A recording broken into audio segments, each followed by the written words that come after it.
Have you ever woken up with your heart racing before even getting out of bed? Ever felt that tightness in your chest, that lump in your throat, that exhaustion that even sleep can't fix? And the strangest part of all, nothing bad has actually happened, at least not yet. Anxiety has this strange power to make us suffer before anything even goes wrong, to live out problems that don't exist, to fight battles that haven't even started. You breathe, but don't relax.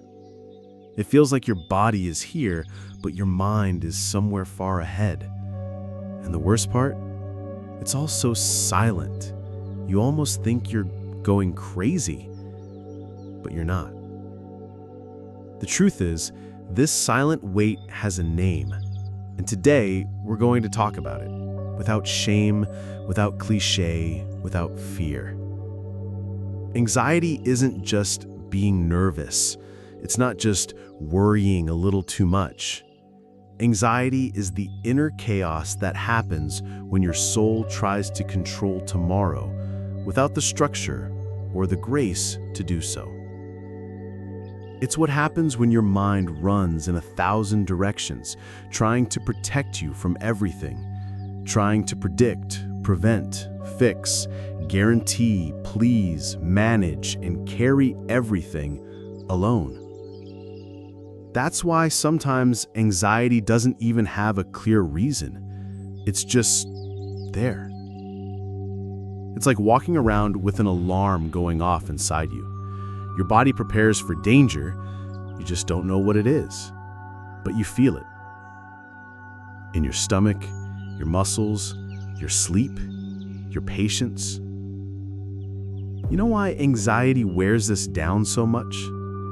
Because deep down, it's our attempt to take absolute control over things that only belong to God.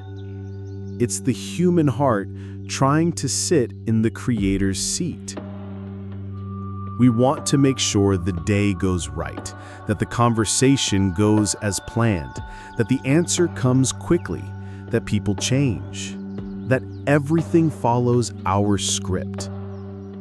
But life doesn't follow human scripts, and the more we try to control what's out of our hands, the louder the soul screams. Anxiety is the kind of pain that comes from misplaced expectations. We don't just suffer from what we lack. We suffer from what should have happened. I should be further along in life. The answer should have come by now. I should already be healed. God should have done something. But who told you that? Who set that timer in your heart? Who gave that deadline? Anxiety doesn't grow out of nowhere. It grows when we trust our own logic more than we trust God's sovereignty. And now comes the most important part. Jesus already knew. He knew we'd live in a fast, anxious, competitive world. He knew our souls would be pressured daily to keep it all together. And that's why he said with the calm of someone who knows the heart, "Do not worry about your life, what you will eat or drink, or about your body, what you will wear." Matthew chapter 6, verse 25. And later, "Each day has enough trouble of its own." Matthew chapter 6, verse 34. That's more than comfort. It's a call to surrender, to lay down the burden of control, to trust the one who's already in tomorrow, and still God there too. Anxiety grows when faith is displaced. Instead of trusting what God says, we trust what our minds imagine. Faith is grounded in the Word. Anxiety is grounded in possibilities. And so the soul burns out in thoughts like, what if this happens? What if everything goes wrong? What if I lose it all? What if I'm never enough? The question may change, but the root is always the same. fear of losing control.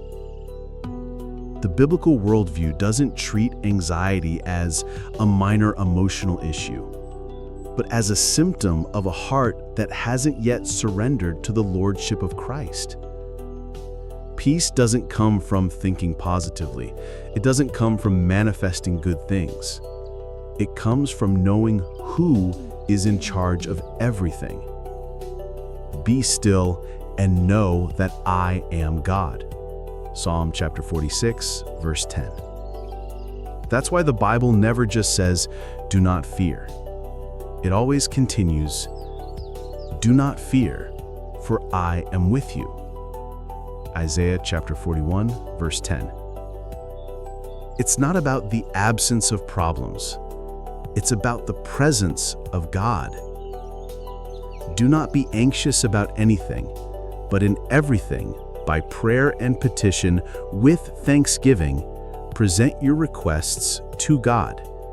And the peace of God, which surpasses all understanding, will guard your hearts and minds in Christ Jesus. Philippians chapter 4, verses 6 and 7.